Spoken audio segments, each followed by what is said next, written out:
तपाईं यतिखेर हेर्दै हुनुहुन्छ त्रिशुली खबर टिभी। 24 घण्टा ताजा खबरको लागि हाम्रो च्यानललाई सब्स्क्राइब गर्नुहोला, नजिक रहेको बेल आइकन दबाई हामीसँग जोडिनुहोला। नेकपा एमालेको कार्यालय समितिको बैठक बस्दै एमालेसँग सरकार परिवर्तन जस्तो धन्दा गर्ने फुर्सद छैन, निर्वाचनपछि ओली नै प्रधानमन्त्री हुनुहुन्छ। शङ्कर पोखरेलको भनाई। अध्यक्ष ओलीको स्पष्टीकरण, मैले कसैलाई प्रधानमन्त्री बनाउँछु भनेको छैन, भरममा नपर्नुहोस्। सत्तारूढ गठबन्धनलाई मन्त्री परिषद हेरफेरमा निकै ठूलो सकस। एकीकृत समाजवादीमा विवाद बढ्दा माओवादीमा पनि दबाव के छ? काङ्ग्रेसको तयारी। प्रचण्डलाई उपकुलपति प्राडा भोला थापाद्वारा पुस्तक उपहार। फेरिएन अध्यक्ष ओलीको कार्यशैली, उस्तै घमण्ड उस्तै अहङ्कार। एकाएक एकीकृत समाजवादीमा मच्चियो खैलापैला। रामकुमारी झाँक्रीले लिइन् यति ठूलो निर्णय। काठमाडौँको फोहोर व्यवस्थापन लगत्तै रामकुमारी झाँक्रीको यस्तो एक्सनले माधव कुमार नेपाल निकै ठूलो तनावमा। संसदीय चुनावको मिति असार 10 गते भित्र तोकिने सम्भावना। रुकुम पश्चिमको जेसमा प्रमुखमा लुम्बिनी गौतम निर्विरोध। गठबन्धनलाई मन्त्री परिषद हेरफेरमा निकै ठूलो सकस। प्रचण्ड भई आक्रोश, देउबा तनावमा। र फोहोर प्रभावित स्थानीयसँग महामन्त्री गगन कुमार थापाको प्रतिबद्धता। विश्वास गर्नुहोस्, विगतका गल्ती दोहोऱ्याउने छैनौँ, ढुक्क हुनुहोस्। एकाएक मन्त्रीको मृत्युले बालुवाटारमा खैला बैला। अब हेर्नुहोस् पुरा समाचार।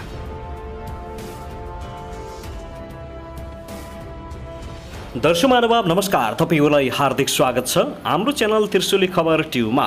यदि हाम्रो च्यानललाई अहिलेसम्म सब्स्क्राइब गर्नुभएको छैन भने सब्स्क्राइब गरी नजिक रहेको बेल आइकन दबाई हामीसँग जोडिनुहोला। दर्शक महानुभाव, फेरि पनि हामी तपाईहरुमाझ निकै महत्त्वपूर्ण खबरका साथ उपस्थित भइसकेका छौँ। यो भिडियोलाई अन्तिमसम्म हेरी हाम्रो साथ दिनुहोला।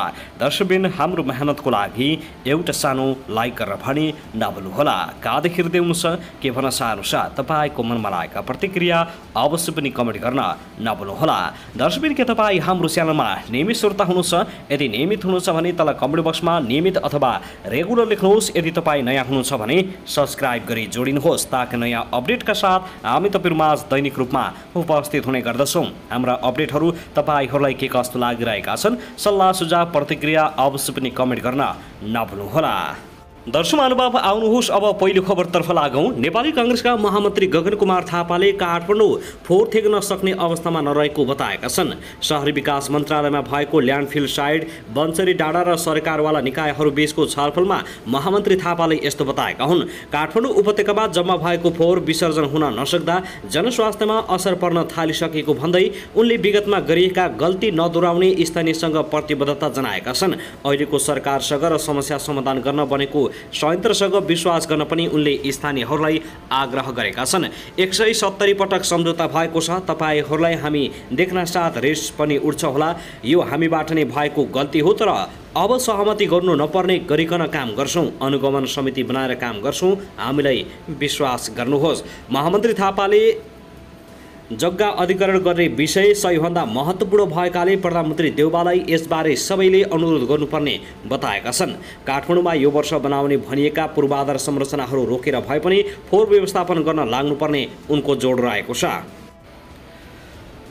दर्शक महानुभाव, त्यसगरी नेकपा एमालेका नेता भीमबहादुर रावलले प्रधानमन्त्री शेरबहादुर देउबाले गुपचुप देशलाई शक्ति राष्ट्रको सामरिक स्वार्थमा धकेल्न खोजेको आरोप लगाएका छन्। अमेरिकी हिन्द प्रशान्त रणनीति अनुरूपको राज्य साझेदारी कार्यक्रममा सहभागी भएर नेपालको संविधानद्वारा निर्देशित स्वतन्त्र असंलग्न परराष्ट्र नीतिमा घात नगर्न माग गरेका हुन्। उनले ट्विटरमा लेखेका छन्, अमेरिकी हिन्द प्रशान्त रणनीतिक अनुरूपको राज्य साझेदारी कार्यक्रममा सहभागी भएर नेपालको संविधानद्वारा निर्देशित स्वतन्त्र असंलग्न परराष्ट्र नीतिमा घात नगरियोस्। परम देउबाले गुपचुप देशलाई शक्ति राष्ट्रको सामरिक स्वार्थमा धकेल्ने कार्य बन्द गर्नुपर्छ। अमेरिकी सैन्य गतिविधि नेपालमा बढ्न थालेको भन्दै उनले सजग रहन समेत आग्रह गरेका छन्। दर्शक महानुभाव, त्यसगरी काठमाडौँ महानगरपालिकाका प्रमुख मेयर बालेन्द्र शाहले वडा नम्बर 16 का भाइरल वडा अध्यक्ष मुकुन्द रिजालसँग भेटवार्ता गरेका छन्। जनप्रतिनिधिसँग नियमित भेटघाटका क्रममा मेयर बालेन्द्र शाहले रिजाललाई भेट्न उनको निवास पुगेका हुन्। रिजाल तिनै वडा अध्यक्ष हुन् जसले कार्यपालिकाको पहिलो बैठकमै मेयर बालेन्द्र शाहसँग सवाल जवाब गरेका थिए। उनले बैठकको प्रक्रिया नमिलेको भन्दै प्रक्रिया सिकेर आउन समेत मेयर बालेन्द्र शाहलाई सुझाव दिएका थिए। हास्य कलाकार पत्रकार अर्जुन घिमिरे पाण्डेसँगै रिजाल निवास पुगेका मेयर बालेन्द्र शाहले झण्डै 2 घण्टा उनको निवासमा बिताएका छन्। सँगै लन्च गरेका उनीहरूले 2 जनाबीच महानगरको कामलाई सहज बनाउने र फोहोर व्यवस्थापनको दिगो समाधानका विषयमा कुराकानी भएको रिजालको सचिवालयले जानकारी दिएको छ। दर्शक महानुभाव, त्यसगरी पूर्व जनसङ्ख्या तथा वातावरण मन्त्री मिथिला चौधरीको मृत्यु भएको छ। चौधरीको शुक्रबार राति 57 वर्षको उमेरमा मृत्यु भएको हो।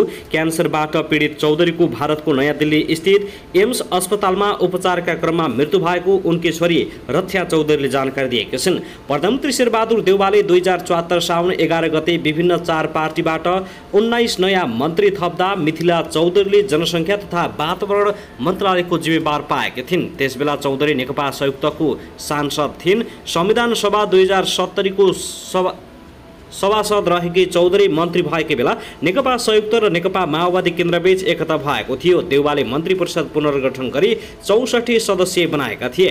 विक्रम सम्वत 2022 साल चैत्र 7 गते धनुषा जिल्लाको जनकपुर नगरपालिका 8 मा जन्मेकी चौधरीको विवाह 70 को राजविराज 5 निवासी अधिवक्ता तथा नेकपा संयुक्तका नेता मदन मोहन चौधरीसँग भएको थियो। उनको श्रीमान 1 छोरा र 2 छोरी रहेका छन्। दर्शक महानुभाव, त्यसगरी स्थानीय तह निर्वाचनको समीक्षा गर्न नेकपा एमालेको कार्यालय समितिको बैठक बस्ने भएको छ। शनिबार दिउँसो बैठक बस्न लागेको हो। कार्यालय समितिमा अध्यक्ष केपी शर्मा ओली, महासचिव, उपमहासचिव र सचिवहरू रहेका छन्। एमालेले जेठ 30 गते सचिवालयको बैठक बोलाएको छ। दर्शक महानुभाव, त्यसगरी केही दिन यता राष्ट्रिय राजनीतिमा सत्तारूढ गठबन्धन टुट्ने हो कि भन्ने आशंकाहरू बढ्न थालेका छन्। विशेष गरी गठबन्धनका दलहरूबीच विभिन्न विषयमा मतभेद देखिन थालेपछि यस्ता आशंकाहरू बढ्न थालेका हुन्। 30 वैशाखमा भएको स्थानीय निर्वाचनमा गठबन्धन गरेर अगाडि बढेका दलहरूले आफ्ना कमजोरीका कारकका रूपमा गठबन्धनमा भएको अन्तर्घातलाई दोषारोपण गरिरहेका छन्। नेपाली काङ्ग्रेसले नेकपा माओवादी केन्द्रबाट धोका भएको भनिरहेको छ भने नेकपा माओवादी केन्द्र र नेकपा एकीकृत समाजवादीले काङ्ग्रेसका कार्यकर्ता इमान्दार नभएको आरोप लगाइरहेका छन्। यसले गर्दा पछिल्लो समय सत्तारूढ 5 दलमा केही मतभेद देखिएको छ। त्यस्तै नेकपा एकीकृत समाजवादीले आफ्ना मन्त्रीहरूलाई फिर्ता बोलाएर नयाँ मन्त्रीको सूची प्रधानमन्त्री तथा काङ्ग्रेस सभापति शेरबहादुर देउवालाई दिएर पनि अहिलेसम्म यो कार्यान्वयनमा जान सकेको छैन। प्रधानमन्त्री नै मन्त्री परिषद रिसफल गर्न अनिच्छुक भएको समाचार बाहिर आइरहँदा नेकपा एकीकृत समाजवादीका सम्मानित नेता झलनाथ खनालले पार्टीको निर्णय प्रधानमन्त्रीले कार्यान्वयन गर्न नै पर्ने दबाब दिन थालेका छन्। अर्कोतिर नेकपा माओवादी केन्द्रमा पनि मन्त्रीहरू परिवर्तन हुनुपर्ने आवाज उठ्न थालेको छ। नेकपा माओवादी केन्द्रका नेता वर्षमान पुनले पार्टीमा यस्तो आवाज उठेको र यसबारे गम्भीर भएर छलफल गर्नुपर्ने बताइसकेका छन्। यसैबीच नेकपा माओवादी केन्द्रका अध्यक्ष पुष्पकमल दाहाल प्रचण्डले आफूलाई नेकपा एमाले गठबन्धन फुटाएर एमालेसँग मिल्दा प्रधानमन्त्रीको पद अफर गरेको दावी गरेका थिए। आगामी प्रतिनिधि सभा र प्रदेशसभा निर्वाचन गराउनको लागि बन्ने सरकारको नेतृत्वको अफर आए पनि आफू त्यो कोर्समा नभएको समेत स्पष्ट पारेका थिए। तर शुक्रबार विराटनगर पुगेका एमाले अध्यक्ष केपी शर्मा ओलीले आफूहरूले कसैलाई पनि प्रधानमन्त्रीको अफर नगरेको स्पष्ट पारेका छन्। उनले एमाले बाहेक अरू कुनै पनि दल वामपन्थी नभएको मात्रै बताएनन्। आफूहरूले अहिले कसैलाई पनि प्रधानमन्त्री वा अरू केही अफर नगर्ने समेत बताएका छन्। के प्रचण्डले यसअघि एमालेबाट आफूलाई आएको अफर भनेर गरेको दावी गलत हो त? एमाले अहिले सरकारमा जाने कोर्समा वा सरकार फेर्ने कोर्समा पक्कै पनि सहभागी छैन।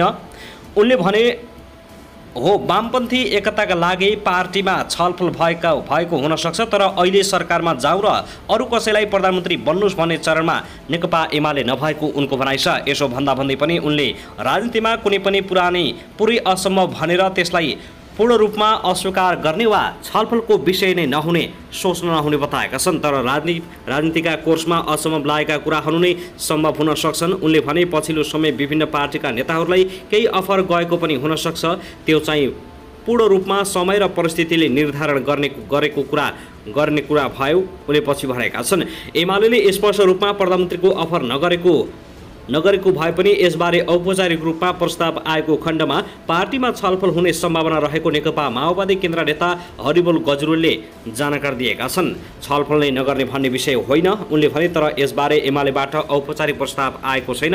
एमालेले प्रस्ताव नै नगरे आखिर प्रचण्डले किन आफूलाई प्रधानमन्त्रीको अफर आएको भन्ने दावी गरे त? हामीले यही प्रश्न नेपाली काङ्ग्रेसका प्रधानमन्त्री शेरबहादुर देउवा निकट एक केन्द्रीय सदस्यलाई पनि सोधेका थियौँ।